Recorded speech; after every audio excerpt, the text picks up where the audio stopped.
Before we move on to World Food Day, maybe we'll end with World Food Day. I would like to bring up the TPP because you started talking about some things that will be impacted by the TPP. So for people that don't know it, I'm going to do my 2 seconds on TPP.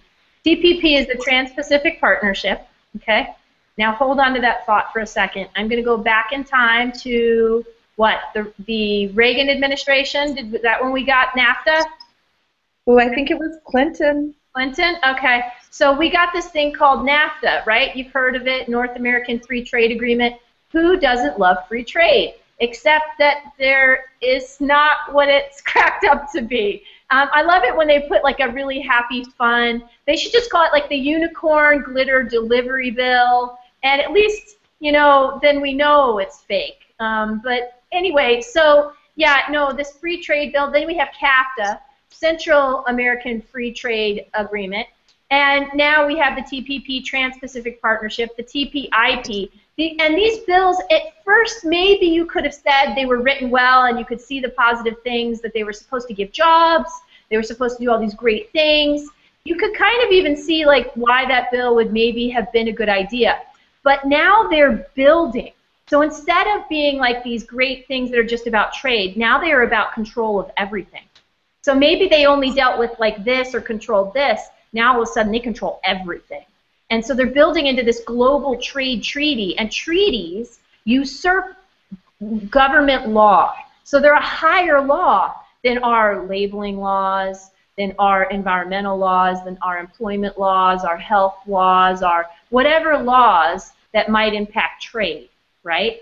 And so, Alexis, I'm going to let you elaborate on it because I think you could probably deliver this a whole lot better than me. But so now just so you kind of get it, it's all building into this global treaty that basically corporations wrote. That's right. No, Rachel, that's an excellent description. Just to get specific about it, since we were talking about GMOs and laws to regulate our food supply, as you mentioned, the World Trade Agreements create basically a set of laws and regulations that countries have to abide by that don't have to be democratically checked by their citizens. So we think of, you know, our politicians as being our direct representatives to enact laws that benefit us specifically.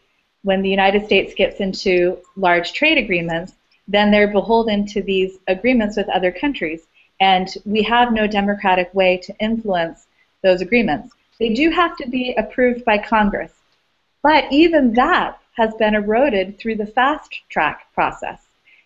Very few trade bills, well, I guess some, but trade bills, they don't want the public to know what's in them. They don't want the public to know that the government is giving up its citizens democratic rights to make the rules and giving the power to the corporations at an international level to make the rules.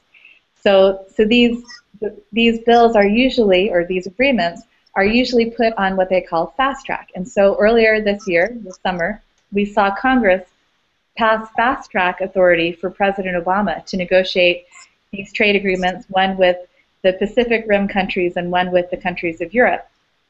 So that means that Congress has only a limited time to review the trade agreements, and Congress can't modify them in any way. It's an up or down vote, take it or leave it, and there are not hearings. It's just, you know, here it is, Congress, take it or leave it. You know, there's really... The full text of the bill has never been given to our congressmen. It's not released. The only way we even know about the text or partial text of the TPP is courtesy of WikiLeaks. So I'm going to do a shout out to our friends over at WikiLeaks. Julian, I hope it's warming up in the in your cozy little hideaway in the UK. We're hoping very soon that you'll be enjoying some sunshine on a beach in a friendly country that appreciates truth and whistleblowing. So thanks, baby. Shout out to you, the folks at WikiLeaks. So from that, we know a little bit about the TPP, but we don't have the full text. We don't know. I don't know. Maybe Julian will have a free moment and like to find somebody could help him out there find the full text. And maybe we could put it out. I don't know. I'm just saying New York Times, The Guardian. I don't know.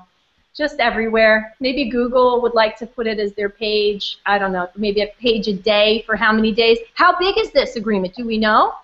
Oh, it's massive. It's thousands of pages, and it's written in the worst form of legalese. So if you want to get to the part that would have something to do with genetically modified food, you'd have to look under phytosanitary regulations. I've never heard the word phytosanitary before until I started learning about these trade agreements. What's phyto stand for? I don't even know. I've never looked it up. Phytosanitary. I guess I don't know. Somebody look it up. But it's this weird trade agreement language. PHYTO or Fido like the dog or? Yes, PHY. Okay, so it's a plant thing. It's phyto. Yeah, phyto. Yeah, plant sanitation. Okay. So that's where the part about GMOs is.